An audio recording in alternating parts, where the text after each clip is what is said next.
Hello, my name is Michael Thompson, and I need to share something with you that changed my life forever.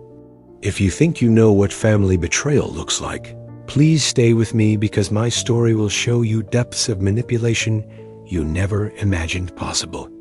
And if you're someone over 50 who's been too generous with your children, this story might save you from making the same mistakes I did. Please subscribe to this channel because I promise you'll hear incredible stories that will touch your heart and maybe even change your perspective on life. I'm 62 years old, a construction businessman who built an empire from nothing. 3 years ago, I lost my beloved wife Margaret to cancer, and since then, my world has revolved around one person, my daughter Sarah. She's 34, married to Jason, and for 3 years, I believed that keeping her happy was the only way. To honor Margaret's memory, you see, Margaret always worried about Sarah. She's fragile, Michael, she would tell me during those last days in the hospital. Promise me you'll take care of her. And I promised. God help me, I promised. After Margaret's funeral, Sarah started asking for money. First, it was for Jason's business that was struggling, $5,000. Then it was for their mortgage payment because Jason had temporary problems at work, $10,000. Then it was for their car, their credit cards, their vacation, because they needed to recover from the stress. Each time, Sarah would call crying. Dad, I wouldn't ask if I weren't desperate. Mom would want you to help us. And each time, I would transfer the money because losing Sarah felt like losing Margaret all over again. In 2 years, I gave them over $80,000. But it was never enough. The crown jewel of everything I'd built was my villa at Lake Tahoe. Margaret and I had dreamed of that place for 20 years before we could afford it. We designed every detail together, from the stone fireplace to the panoramic windows overlooking the lake. It was our sanctuary, our piece of heaven on earth. Sarah knew how much that place meant to me. She also knew I'd been spending weekends there alone, trying to feel close to Margaret's memory. 2 months ago, Sarah called with what she said was an incredible opportunity. Jason's parents were visiting from Phoenix and needed a place to stay for a few weeks while they looked for a house in the area. Dad, couldn't they stay at the villa? It would mean so much to Jason's family to see that you accept them as part of our family. Mom always said family comes first, right? I should have said no. I should have trusted the knot in my stomach. But Margaret's voice echoed in my head. Take care of Sarah. Of course, I said, but I'll be there too. It's a big house. There's room for everyone. Actually, Dad, it would be better if you gave us some space with Jason's family. You understand, right? Family bonding time. That should have been my first red flag. I agreed to let them have the villa for 2 weeks. I spent those 2 weeks in my city apartment, staring at photos of Margaret and me at the lake, feeling more alone than ever. When the 2 weeks were up, I called Sarah to coordinate my return. Oh, Dad, there's been a change of plans. Jason's parents love the place so much, and they're thinking of buying something similar in the area. Would it be okay if they stayed a little longer? Maybe another month? Another month became 6 weeks. 6 weeks became 2 months. Finally, I couldn't take it anymore. I decided to surprise them with a visit. After all, it was my house. I'll never forget driving up that winding road to the villa, seeing Jason's Mercedes in my driveway, lawn chairs I'd never seen before scattered around my pool, and strange plants in pots lining my entrance. I walked to the front door and used my key. What I found inside made my blood run cold. The house had been completely rearranged. Margaret's antique furniture had been moved to the garage. Our wedding photos had been taken down and replaced with pictures of Jason's family. Even the curtains had been changed. I stood there in shock when Jason appeared from the kitchen. Michael, what are you doing here? What am I doing here? This is my house, Jason. Well, yeah, but you should have called. We have guests. That's when Sarah appeared, followed by Jason's parents, Bob and Linda, who looked at me like I was an intruder.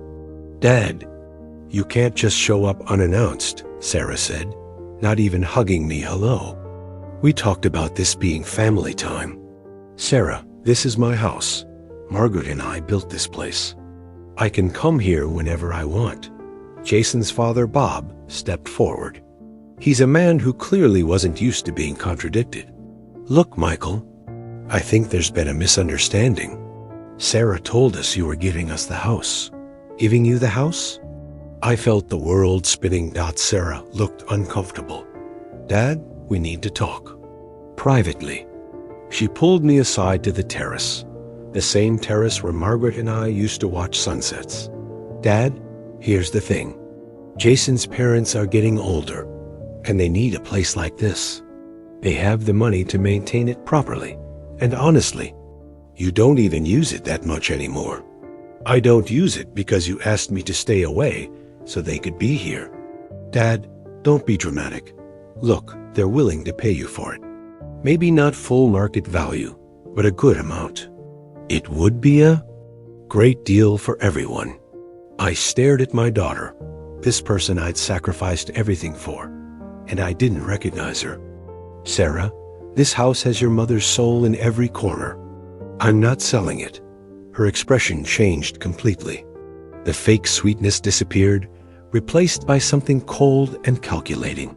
Dad, let's be realistic. You're 62, living alone, getting older every day. What are you going to do? Cling to this place until you die.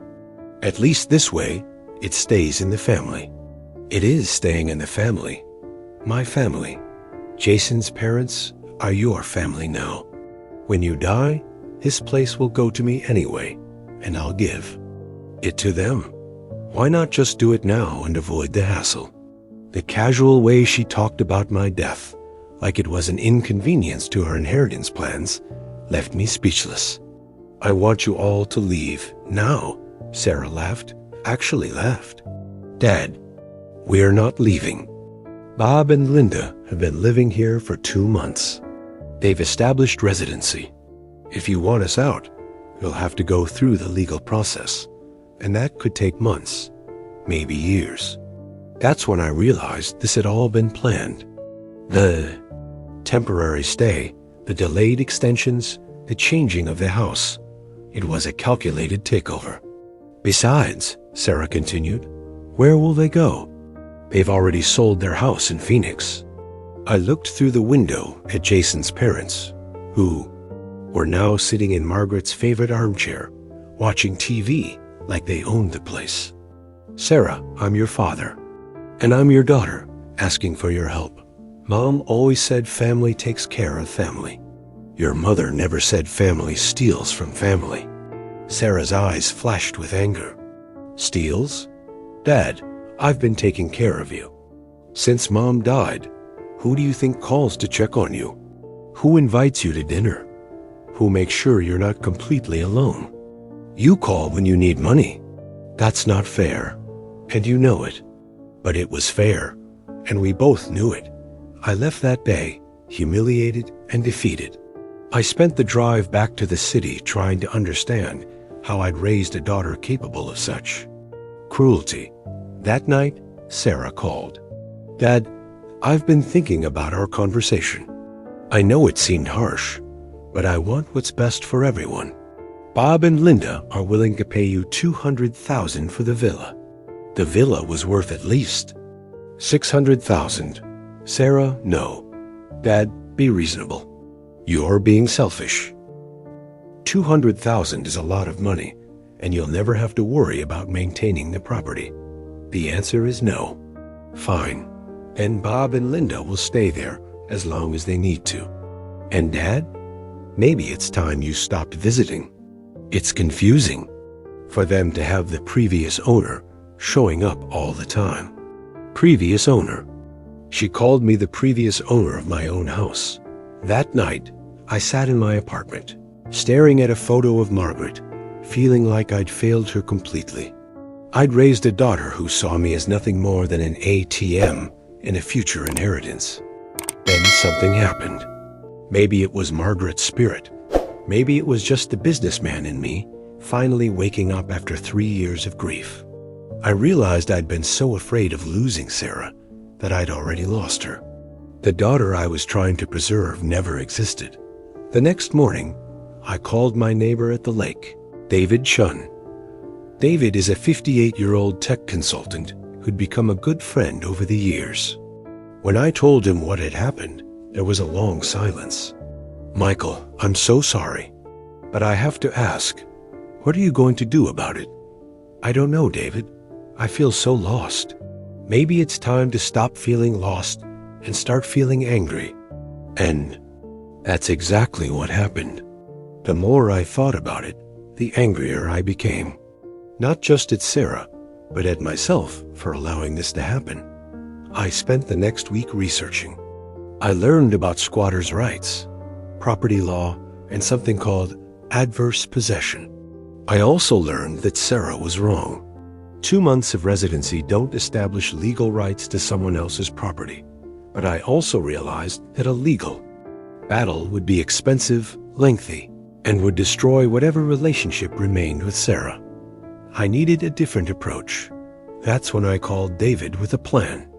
"David, you know those smart home systems you're always talking about? How advanced can they get?" David laughed. "Michael, with the right setup, I can make your house do anything you want." "Why?" "Because I want to give my unexpected guests an experience they'll never forget." I drove to a hotel near the lake and checked in under a false name. David met me there, and we spent 3 days planning what we called Operation Ghost. The villa had been built with a sophisticated electrical system because Margaret had loved the idea of a modern home. What Sarah and Jason's family didn't know was that I'd kept all the original blueprints and had access to every wire, pipe, and circuit in the house. David and I waited until they all left for a day trip to Reno. We had exactly 8 hours, too. Transform my villa into a technological nightmare. We started with motion sensors in every room, connected to a central system David controlled from his phone. Then we installed small speakers in the walls, barely visible but powerful enough to create surround sound effects. We set up a projector system in the basement that could cast ghostly images on walls throughout the house. We programmed the lights to flicker, dim, and change colors on command. But the masterpiece was the water system. David rigged the plumbing so we could control water pressure, make pipes bang and rattle, and even make water come out of faucets in different colors using harmless food coloring. Finally, we installed tiny cameras in common areas so we could monitor our show from David's house next door. We finished just as the sun was setting. The house looked completely normal, but it was now a technological haunted house waiting to be activated. That night, I sat in David's living room, watching the camera feeds on his laptop. Sarah, Jason, and his parents returned around 10 p.m., tired from their day in Reno. "Are you sure about this, Michael?" David asked. "David, they stole my house, disrespected my wife's memory, and treated me like I was already dead. I'm sure." At exactly midnight, we activated the system. It started. Subtly. The lights in the living room began to flicker just slightly. On the camera, I could see Bob looking up at the ceiling with annoyance. "Probably just old wiring," he told Linda. Then we added sound. A low, almost inaudible humming that seemed to come from inside the walls. Sarah was the first to notice it. "Do you guys hear that?" "Hear what?" Jason asked. "That humming sound." "I don't hear anything," Jason replied, but I could see him looking around nervously. We let them settle into bed before phase 2. Around 1 a.m., we started the water show. The pipes began to rattle and bang throughout the house. In the master bathroom, the faucet turned on by itself, running bright red water. Linda's scream woke the entire house. Bob, there's blood coming out of the faucet." Everyone ran to the bathroom. Bob, trying to be the man of the house, turned off the faucet and turned it back on. Clear water. It was probably just rust in the pipes, he said, but his voice was shaking. Rust doesn't look like blood. Linda protested. That's when we activated the projector. A translucent figure of a woman appeared on the bathroom wall for just 3 seconds. Just long enough for everyone to see it, but quick enough to make them doubt what they'd seen. Sarah screamed. Jason stumbled backward into the wall. Bob stood there with his mouth open. Did everyone see that? Sarah whispered. See what? Jason asked, but his face was white as a sheet. That woman on the wall. There was no woman on the wall, Bob said, but he was staring at the wall like he expected her to reappear. They went back to bed, but we weren't done. Every 30 minutes, something new happened. Doors opened and closed by themselves. Footsteps echoed through the hallways when everyone was in bed. The piano in the living room played single notes in the middle of the night. By 3 a.m., they were all sitting in the living room with the lights on, afraid to sleep. This is ridiculous, Jason said. Houses don't just become haunted overnight. That's when we played our trump card. Through the speakers, we played a recording I'd made earlier that day. Margaret's voice, saying the words she'd actually said in that house. But now they sounded ominous. This is my home. This is my home. This is my home. Sarah started crying. That's Michael's wife. That's Margaret.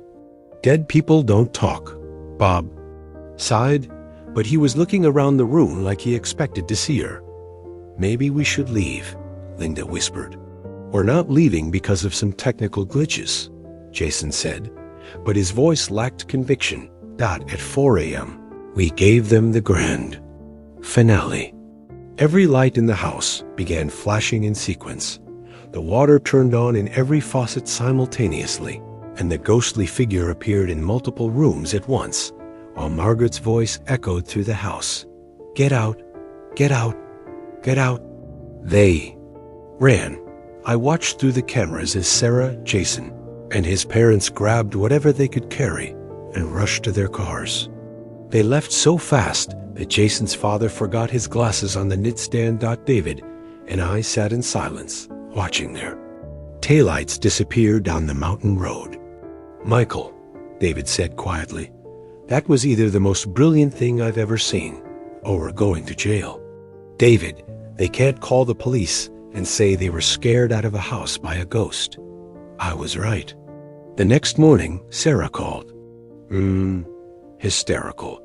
Dad, something is wrong with the villa. Really wrong. We had to leave in the middle of the night. What happened? The house is haunted, Dad. I know it sounds crazy, but Mom is in that house and she's angry. I let that sink in for a moment. Angry about what? I don't know. Maybe she doesn't want strangers living there. Sarah, your mother isn't haunting anyone. But maybe the house is trying to tell you something. Dad, I'm scared. We can't go back there. Then don't. There was a long silence. But Bob and Linda's things are there. Their clothes, their medications. I'll go get their things and bring them to you. Would you? Dad, I'm so sorry about yesterday. About everything. I think I got carried away trying to help Jason's family. For a moment I almost weakened.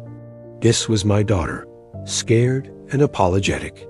But then I remembered her calling me the previous owner of my own house. Sarah, we need to talk. Really talk. Of course, Dad. Anything. I want you, Jason, and his parents to meet me at my lawyer's office tomorrow at 10 a.m. Your lawyer? Dad? Why? Because it's time to settle this property situation once and for all. The next day, they all showed up at my lawyer's office looking like they hadn't slept. My lawyer, Patricia Hendricks, is a woman who doesn't waste time on pleasantries. Mr. Thompson has asked me to clarify the legal status of his Lake Tahoe property, she began. We know it's his property, Sarah said quickly. We were just staying there temporarily. Good, Patricia continued, because Mr. Thompson has made a decision about the future of that property. I stood up. This was my moment. Sarah, for 3 years, I've tried to honor your mother's memory by giving you everything you asked for. I've given you money, time, support, and love. But I realize now that what I thought was love was actually fear. Fear of losing you. Dad. Let me finish. Yesterday, you called me the previous owner of the house your mother and I built together. You treated me like an intruder in my own home. You tried to manipulate me into giving away the place that holds my most precious memories. Sarah was crying now, but I continued. I've realized that I can't lose you, Sarah, because I never really had you. The daughter I thought I was protecting doesn't exist. What exists is a person who sees me as a source of money and future inheritance. That's not true, Dad. Then prove it. Show me one conversation we've had in 3 years. It wasn't about money or what I could do for you. She couldn't answer. Patricia, please read the document. Patricia cleared her throat. Michael Thompson has donated his Lake Tahoe villa to the Margaret Thompson Foundation for Cancer Research, a charity he's establishing in his wife's memory. He retains lifetime usage rights to the property, but upon his death, it will belong to the foundation. The room went silent. What does that mean? Jason asked. It means, I said, that none of you will ever have any claim to that house. It will never be part of anyone's inheritance. It will be used to help cancer patients in Margaret's honor. Bob's face turned red. You can't do that. We've been living there. You've been squatting there. And now you're not. Sarah stood up, shaking. Dad, you can't do this. That house should stay in the family. It is staying in the family. Margaret's family. The family of people fighting the disease that took her from me. Dad, please. I'm sorry. I'll fix this. We'll leave the house and things can go back to normal. Sarah, there is no normal. There's just reality. And the reality is that I spent 3 years being manipulated by someone I raised to be better than that. So what now? Jason asked.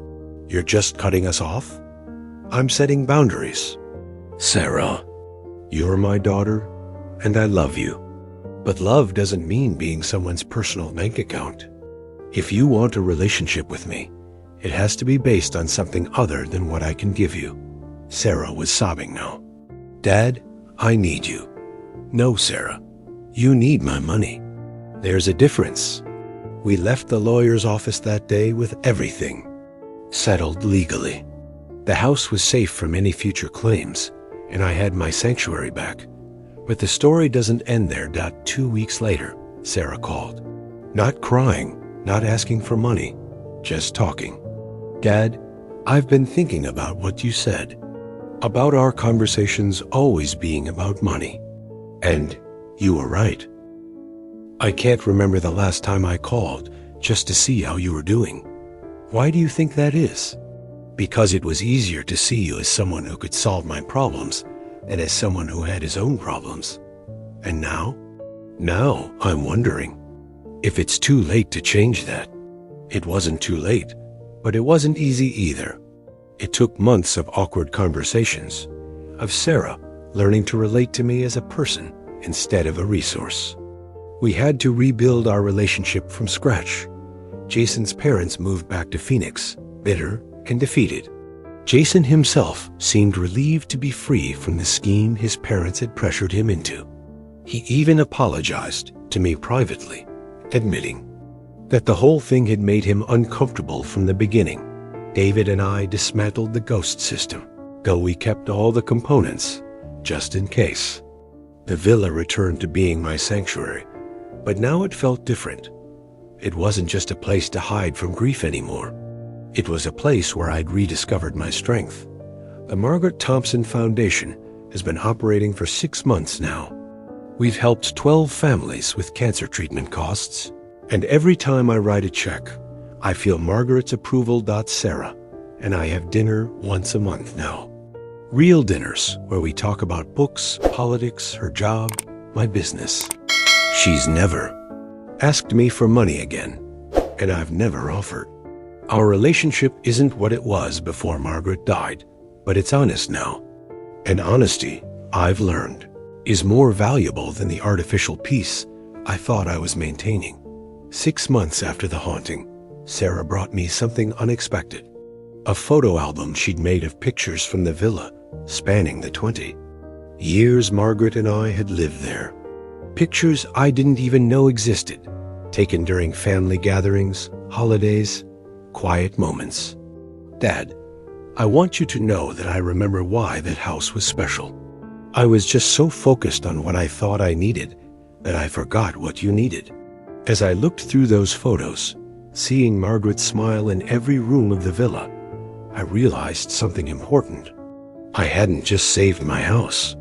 I'd saved my dignity, my self-respect, and ultimately, my relationship with my daughter. But the most important thing I learned was this. There's a difference between being kind and being weak.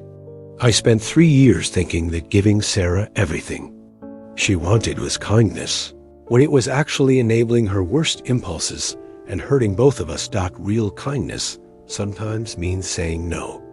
Real love sometimes means setting boundaries. And real family relationships require mutual respect, not just one-sided sacrifice. I'm 62 years old, and I thought my best years were behind me.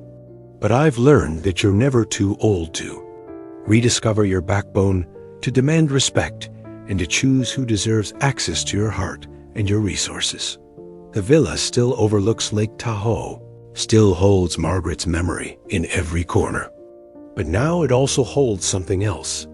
The memory of the day I stopped being a victim and remembered who I was. And sometimes, late at night, when I'm sitting on the terrace watching the sunset over the lake, I swear I can hear Margaret laughing. Not the ghostly echo we used to scare Sarah away, but the real laughter of a woman who's proud of her husband for finally standing up for himself. If you're listening to this and you recognize yourself in my story, if you're someone who's been giving and giving until there's nothing left of yourself, I want you to know it's never too late to set boundaries. It's never too late to demand respect. And it's never too late to remember that love should lift you up, not drain you dry. Thank you for listening to my story. I hope it helps someone out there find their strength the way I found mine. And remember to subscribe to this channel for more incredible stories that will touch your heart and maybe change your life.